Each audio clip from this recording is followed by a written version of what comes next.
I've missed you so much. Me too. Being with you feels so right. I love you. I know this is hard. It is. We have to be careful. Please trust me. I'm trying. Are you lying to me? No, I promise.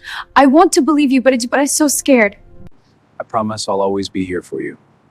I know. I love you. I can't believe I did this. I'm so sorry. Please forgive me. I didn't mean for this to happen. Are you sure about this? Yeah, it's under control. It seemed risky. Trust me. The screen opens from black. The computer display is frozen on one name. The document modification trace, the new girl. Atesh eyes narrow.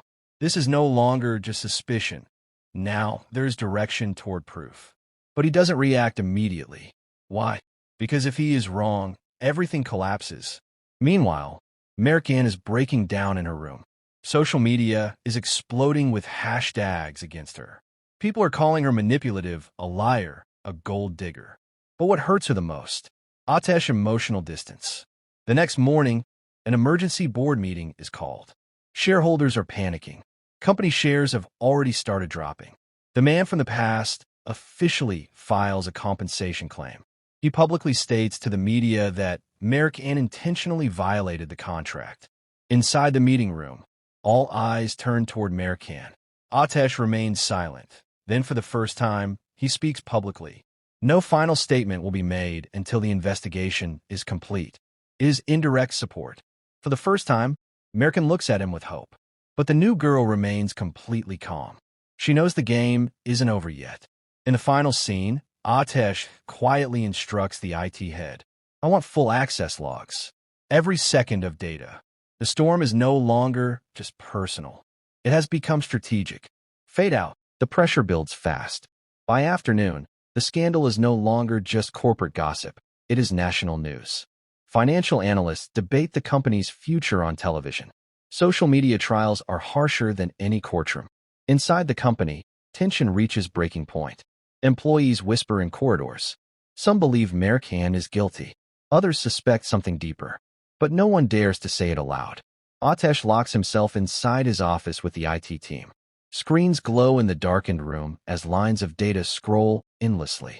Login times, IP addresses, file edits, remote access traces. Then something unusual appears. The document wasn't altered from inside the main office network. It was accessed remotely, through a secured executive channel. One that only 3 people had clearance to use. Atesh, Mercan, and the new girl. The IT head hesitates before speaking. Sir, the timestamp shows the modification happened while you were at the gala event. Atesh's jaw tightens. He remembers that night. The cameras, the speeches, Mercan standing beside him. The new girl leaving early, claiming she felt unwell. A memory clicks into place.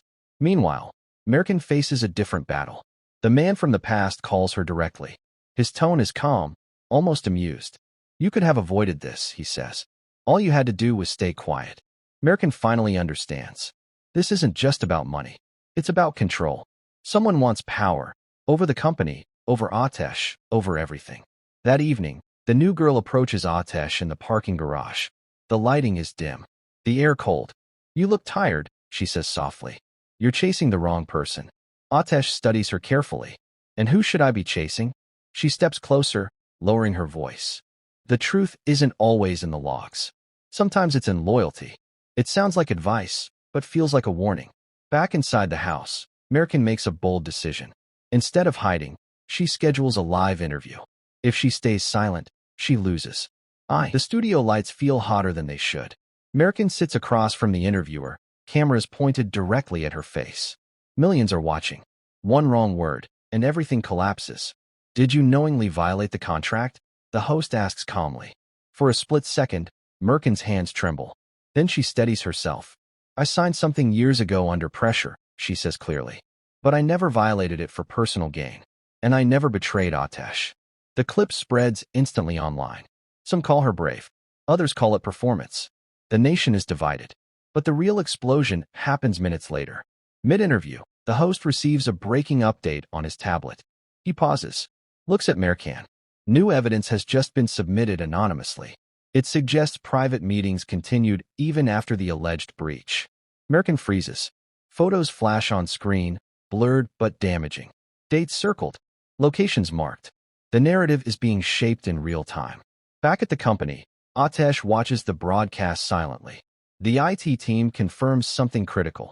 The anonymous submission came from an encrypted offshore server, the same routing pattern used for the document alteration. Now it's clear. This isn't chaos. It's orchestration. Ateş makes his move. Instead of defending publicly, he authorizes a quiet digital trace. A counter-intrusion. If someone is playing chess, he's ready to play back. Meanwhile, the new girl watches the interview from her apartment. Calm. Calculated. Her phone buzzes. Phase 2 successful. But her expression doesn't show victory. It shows impatience. Something isn't aligning the way she expected. Because in the final seconds of the interview, Merkin does something unexpected. She looks directly into the camera and says, "If there are more documents, release all of them. Completely. No edits. No filters. I have nothing left to hide." That statement changes the tone. She isn't running anymore. Back in the office, Ateş screen flashes. The night was silent. But inside Ateş, everything had already shattered. A strong wind was blowing near the docks. The waves of the sea crashed against the rocks, making a haunting sound as if everything around them was demanding the truth. In Ateş's hand was the recording device. In his eyes, a battle raged between trust and doubt. Footsteps echoed from a distance. Mekran reached him, breathing heavily. "Ateş, please listen to me." He slowly turned toward her. His gaze locked into Mekran's eyes. "What I heard was a lie. Or are you?" Mekran's lips trembled. "The truth isn't that simple." Ateş let out a bitter laugh. It was filled with pain. "For me, everything was simple. You, me, and our trust." Silence spread between them. At that moment, Sabri stepped out of the darkness. "Looks like you finally reached the truth, Ateş." Anger flared in Ateş's eyes. "This is your plan, isn't it?" Sabri smiled calmly. "I only revealed what you refused to see." Mekran spoke desperately. "Ateş, I didn't betray you." "Then tell me the truth." Ateş shouted. Tears streamed down Mekran's face. "If I tell you everything, I will lose you." Those words pierced Ateş's heart. The wind grew stronger. The recording device fell to the ground and broke. Ateş spoke softly. "Maybe I already lost you." He turned and walked into the darkness. Mekran stood frozen, helpless. From a distance, Sabri watched everything, a faint smile of victory on his face.